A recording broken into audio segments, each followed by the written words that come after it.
This is my comic strip. Well, comic strips. We were tasked with creating 5 different comic strips about the 5 different forms of asexual reproduction.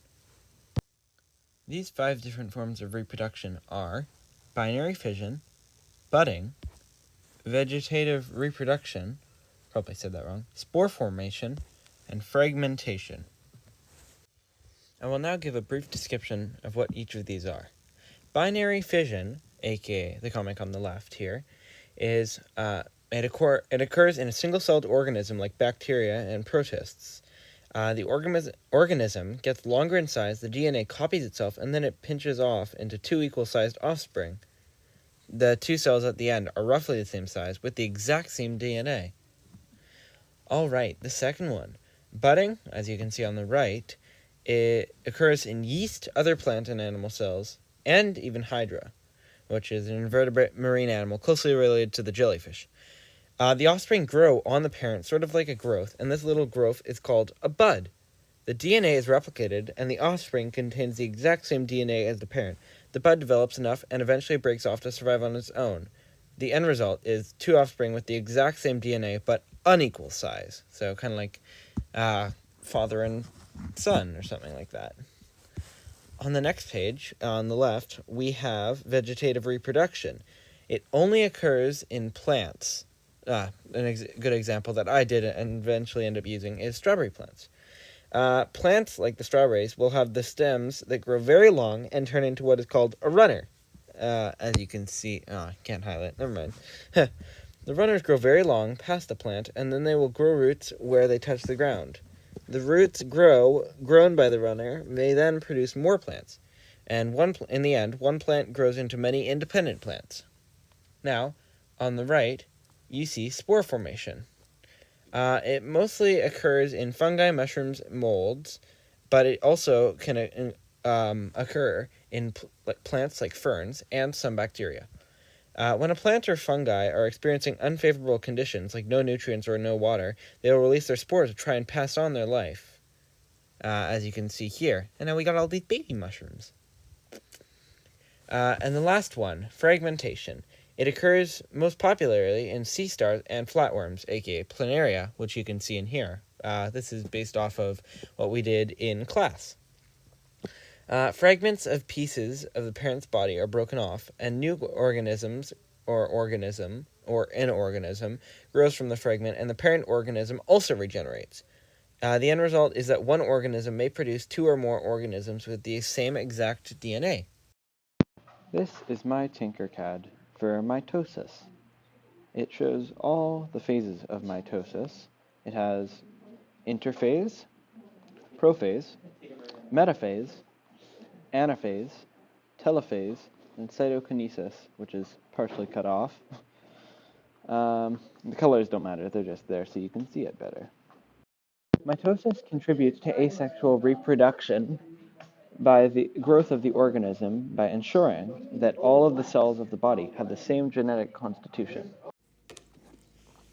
This is my meiosis Tinkercad. Here we have the phases of meiosis. Prophase 1, metaphase 1, anaphase 1, telophase, cytokinesis 1, and then we have prophase 2, metaphase 2, anaphase 2, and telophase 2. As you can see, I've done this work with 2 other group members, Kai and Owen. This is what we created. Now, meiosis is important because it ensures that all organisms produced via sexual reproduction contain the correct number of chromosomes. Meiosis also produces genetic variation by way of the process of recombination. Here you can see my video on sexual reproduction. We chose to do hummingbirds. So here you can see the different stages after the egg is fertilized.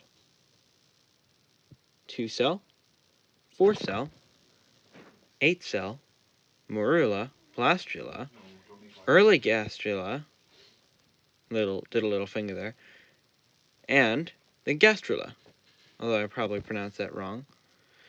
After that, the eggs hatch, or not eggs, the hummingbird lays the eggs, Hummingbirds have internal fertilization, and then they lay the eggs. Approximately small hummingbirds.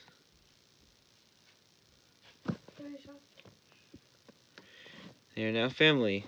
Although, actually, the mate ends up flying off before the eggs are even laid / given birth to, which is a very sad fact I found. But yeah, that is the video for that. Now, I'm not going to end the video just yet. I still have to I still have to provide my answer to the driving question: how is life sustained and passed on through cell division?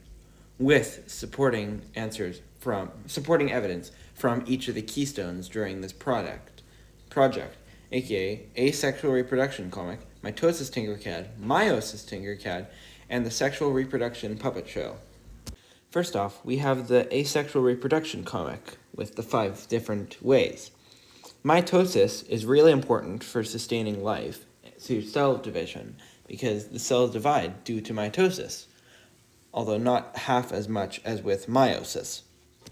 Next, we go on to the mitosis Tinkercad, which shows the different stages of mitosis. Mitosis is important for sustaining life because it is used for asexual reproduction. For more on asexual reproduction, look for back at my comic that I showed earlier on. Then we also have my meiosis Tinkercad, which I believe shows a sustentation, which I believe shows sustaining life as well through sexual reproduction, through, as you can see in my puppet show. That also kind of connects my puppet show to the mix, and I don't want to stretch this out too long since it's already 7 minutes and 10 seconds on the sound of the beep. Beep. Anyway, I don't want to stretch this out too much longer because it'll get boring. So, my answer to the driving question. It isn't a complete answer, but this is my answer. Life is sustained and passed on through cell division because without cell division and mitosis and meiosis, we wouldn't be alive today, specifically meiosis. And what I mean by meiosis is that it is used for sexual reproduction. And without that, we wouldn't be able to reproduce, and all of the species on Earth would die out. And so, life is sustained and passed on through cell division because of meiosis and mitosis.